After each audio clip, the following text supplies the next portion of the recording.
ఇప్పుడు నెక్స్ట్ వచ్చి మన ఆర్వి కుమార్ గారికి చాలా మనం ధన్యవాదాలు చెప్పాలి. ఎందుకంటే స్విమ్స్ ఇచ్చే సపోర్ట్ లేకపోతే ఈ ప్రోగ్రామ్ మనం చేయలేము. సో డెఫినెట్గా వాళ్ళ రోల్ కూడా చాలా ఉంటుంది.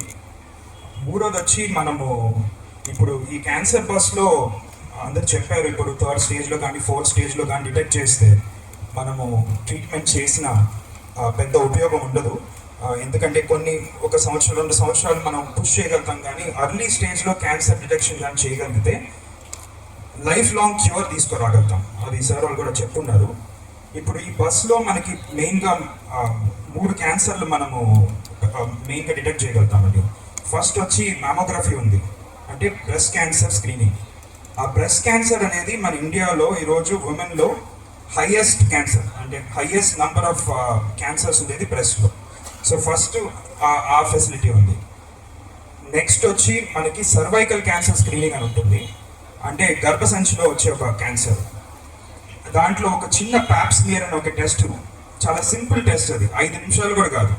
అది కానీ చేయగలిగితే మీరు ఆ క్యాన్సర్ని అర్లీ స్టేజ్లోనే ఆపేయగలుగుతాం. సర్వైకల్ క్యాన్సర్ అనేది మళ్ళీ ఇండియాలో 2nd highest cause of cancer in women. So ఆ సింపుల్ టెస్ట్ వల్ల ఈరోజు వెస్టర్న్ వరల్డ్లో సర్వైకల్ క్యాన్సర్ అనేది ఎంత రేర్ అయిపోయిందంటే వాళ్ళకి అంత రేర్ అయింది. అంటే అసలు సర్వైకల్ క్యాన్సర్ అనేది చాలా తక్కువ.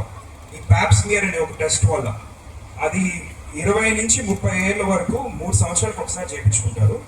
30 నుంచి 65 ఏళ్ళ వరకు 3 నుంచి 5 సంవత్సరాలకు ఒకసారి ఆ చిన్న టెస్ట్ చేయించుకున్న దానివల్ల ఆ సర్వైకల్ క్యాన్సర్ అనేది వెస్టర్న్ వల్ల ఆపగలిగారు. మనం కూడా ఈరోజు మనకి అవేర్నెస్ క్రియేట్ చేసి మన మహిళలకి ఈ నాలెడ్జ్ అందించడం కానీ ఇలాంటి ఫెసిలిటీస్ అందించడం దానివల్ల ఆ క్యాన్సర్ని మనం ఆపగలుగుతాం.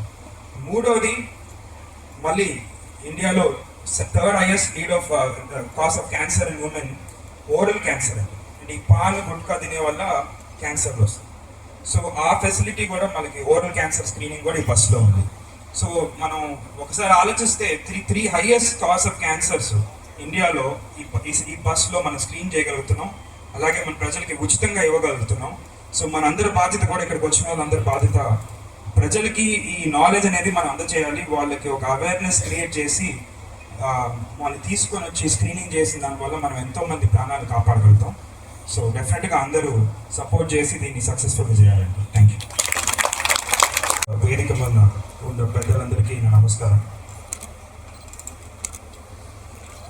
అమ్మగారికి ఈ క్యాన్సర్ స్క్రీనింగ్ అనేది చాలా మంచి ఆలోచన వచ్చింది. ఎందుకంటే నేను ఒక రేడియాలజిస్ట్ని, ఒక డాక్టర్ని. నేను రేడియాలజీ చదివేటప్పుడు బ్రెస్ట్ క్యాన్సర్ స్క్రీనింగ్కి మ్యామోగ్రఫీ అని ఒక ఎక్స్రే ఉంటుంది. అది వెస్ట్రన్ వరల్డ్లో, యుఎస్లో, డెవలప్ కంట్రీస్లో అది కంపల్సరీ చేశారు. 40 ఏళ్ళు పైన ప్రతి మహిళ సంవత్సరానికి ఒకసారి మ్యామోగ్రఫీ అనేది కంపల్సరీ చేశారు వెస్ట్రన్ వరల్డ్లో. దానివల్ల ఎంతో ఈ బ్రెస్ట్ క్యాన్సర్ అనేది వెస్ట్రన్ వరల్డ్లో చాలా తగ్గించారు. సో అలాగే నేను చదువుకునేటప్పుడు మన ఇండియాలో కానీ రేడియాలజీ సెంటర్స్లో కానీ ఈ మ్యామోగ్రఫీ అనేది ఎందుకు ఇంకా అందరికీ అందుబాటులో లేదు, ఎందుకు అందరూ చేసుకోవట్లేదు అనేది ఒక ఆలోచన ఉంది. ఈరోజు మన అదృష్టం కొద్దీ కోవూరులో అమ్మగారు వచ్చిన మంచి ఆలోచన వల్ల అది మన ప్రజలందరికీ తీసుకోబోతున్నాం.